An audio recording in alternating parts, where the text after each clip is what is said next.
Nah, ini yang menarik, saya tanyakan kepada Prof. Hipnu. Prof. Hipnu ini kan disampaikan bahwa rapat yang dilakukan oleh Ahok ini kepada bahkan untuk direksinya saja yang langsung di bawahnya itu hanya 1 kali dalam 3 bulan. Iya. Dan mungkin tidak pernah atau jarang bertemu dengan komisaris ataupun direksi dari subholding. Nah, kemudian yang kemarin ketika Ahok diperiksa, Pak, ini kan ada katanya keterangannya rapatnya direkam, catatannya ada semua. Nah, berarti keterangan itu percuma, Pak?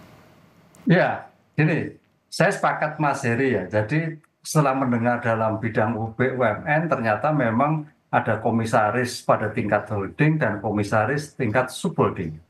Dalam suatu wilayah TKP, suatu perbuatan, objek perbuatan, itu adalah pada suatu Petra Niaga. Nah, dengan demikian siapa komisaris di Petra Niaga tersebut? Nah, itu yang paling dekat, yang paling bertanggung jawab terhadap semua pengawasan, semua kegiatan yang dilakukan dalam suatu subholding tersebut. Sehingga kalau terhadap Pak Ahok, ya mungkin bisa Mas, tapi sebagai pintu masuk dulu.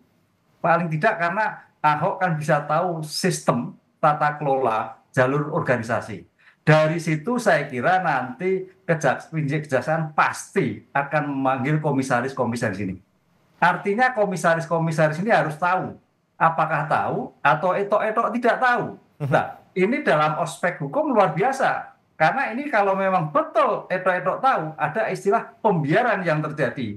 Kalau kita lihat perbuatannya kan 18 sampai 2003, berarti 5 tahun. 5 tahun itu kalau memang mungkin tahu, itu suatu delik pembiaran. Dan dalam konteks hukum, suatu delik berlanjut, progressive handling. Nah, ini luar biasa. Oleh karena itu, saya kira Pak Ahok dipanggil tidak percuma, tapi sebagai pintu masuk untuk menjelaskan bagaimana tata niaga, tata sistem organisasi. Sehingga nanti pada pemanggilan-pemanggilan kedua, mencari informasi yang kedua, langsung pada komisaris yang paling bertanggung jawab. Tadi Mas Heri mengatakan banyak sekali komisaris. Komisaris yang mana yang paling bertanggung jawab? Karena dalam suatu pengungkapan perkara, locus delicti dan tempus delicti terhadap subjek penanggung jawab itu sangat penting. Jangan sampai kita terjadi suatu kesesatan orangnya, tapi betul-betul yang bertanggung jawab atas pengawasan dari pengadaan barang minyak perjanjian kerjasama itu. Begitu, Mas. Nah, Prof. Hipnu, berarti kan yang paling bertanggung jawab sebenarnya kan komisaris dari para subholding ini ya. Dan kemudian kalau untuk Ahoknya sendiri, Prof. Hipnu, ini apakah mungkin nanti bisa ada pasal-pasal yang dikenakan, misalnya dia lalai untuk mengawasi di bawah-bawahnya atau subholdingnya atau seperti apa? Atau terlalu jauh sebenarnya posisi Ahok ini? Kalau melihat suatu locus delicti-nya dari suatu organisasi terlalu jauh, Mas. Oke. Tapi paling tidak dari keterangan Ahok akan memberikan suatu informasi yang akurat.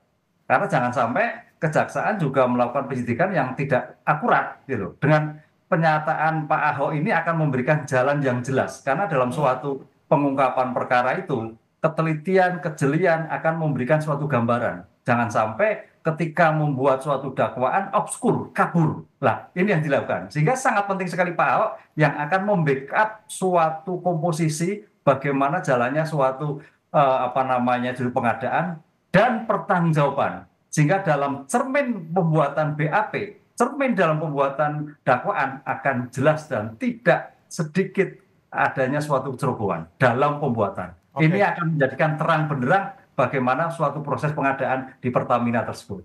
Oke, Mas Zainur Rohman juga menilainya seperti apa, Mas Zainur? Apakah memang peran Ahok di sini agak terlalu jauh kita kaitkan dengan korupsi di PT Pertamina Patraniaga dan juga 2 subholding lainnya? Ya, kalau dari perspektif penyidik itu punya tujuan cuma satu, menguatkan sangkaan yang nantinya akan diubah menjadi dakwaan.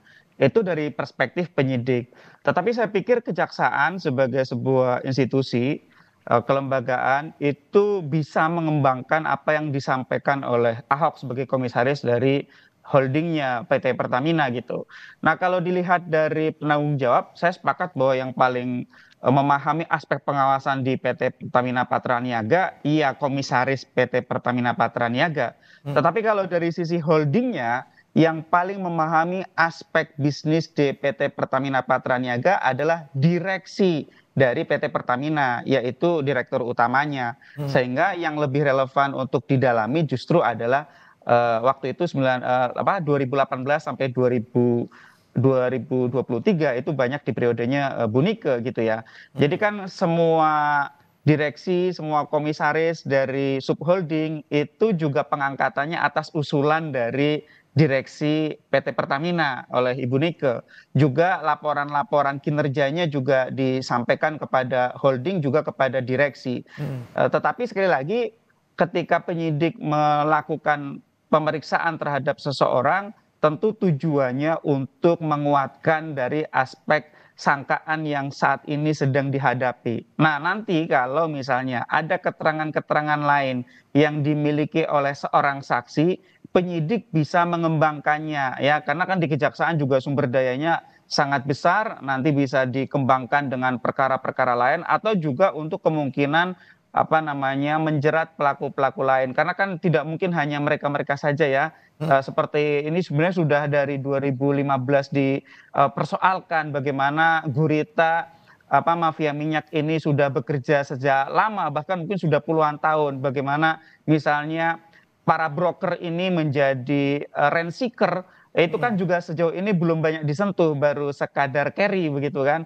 Nah, sehingga ini menurut saya masih banyak pekerjaan dari kejaksaan. Tetapi kalau dari pertanggungjawaban komisaris, memang ini bukan di Ahoknya pertanggungjawabannya ada di Patraniaganya, Bang Bre.